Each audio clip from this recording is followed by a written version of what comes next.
అదే కాక మళ్ళా మీరు ఇంకా నాన్ సీరియస్గా టాయిలెట్లు క్లీన్ చేసే వాడే ఒక కెమికల్స్ అవన్నీ మీరు వాడినారు అని మీరు చెప్పినారు. అప్పుడు మీరు ఎంత నాన్ సీరియస్ అని తెలిసిపోయింది. కర్మ రిటర్న్స్ కదా అండి, కర్మ రిటర్న్స్. వెంకన్న పైన మీరు మూపినారు, ఆయన లడ్డూల పైన మీరు మాట్లాడారు కాబట్టి కర్మ రిటర్న్స్. హెరిటేజ్ కర్డ్స్లో ఈరోజు మీరే ఒప్పుకున్నారు FSSAI food safety and standards adulteration ఆ ఇన్స్టిట్యూట్ వాళ్ళు ఇచ్చిన రిపోర్ట్స్ ప్రకారమే, FSSAI రిపోర్ట్స్ ప్రకారమే మీ కర్డ్స్లో ఖచ్చితంగా ఆడ కల్తీ అనేది జరిగింది, ఆడ కరెక్ట్ కంటెంట్ లేదు అని రిపోర్ట్స్ ఇస్తే మీరు కూడా 1 లక్ష ఏదైతే ఫైన్ అనేది కట్టేకి రెడీ అయినారు అంటే నిజంగా అడల్ట్రేషన్ ఉంది అని మీరు ఒప్పుకుంటున్నారు.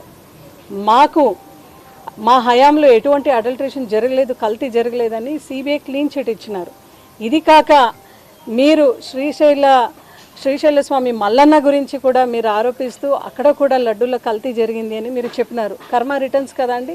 నిన్న చూస్తే మీ గవర్నమెంట్లో ఎప్పుడు కూడా జరగలేదు, ఎప్పటికీ కూడా అక్కడ భక్తుల పైన దాడి జరగలేదు. ఫర్ ది ఫస్ట్ టైం నిన్న లాఠీ చార్జ్ జరిగింది. అంటే శివభక్తులు ఎవరైతే మాల వేసుకొని పోయినారో వాళ్ళందరూ కూడా శివ అని మాఘమాసంలో శివ దర్శనానికి పోయి ఉంటే వాళ్ళు అసలు ఏం అడిగినారండి?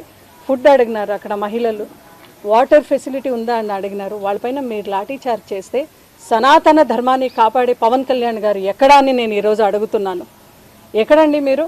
ఎందుకంటే ఈ కూటమిలో భాగస్వాములైన BJP వాళ్ళు నిజంగా కల్తీ అనేది లడ్డూలో ఉంటే రాష్ట్ర స్వయం సేవక సంఘ RSS వాళ్ళు, విశ్వ హిందూ పరిషత్, BJP అదేవిధంగా VHP వాళ్ళందరూ కూడా కలిసి ఆ రోజే ధర్నాకు దిగేవాళ్ళు కదా. ఫస్ట్ ఆఫ్ ఆల్ మీరు శాంపిల్ ఎక్కడ పంపించినారు?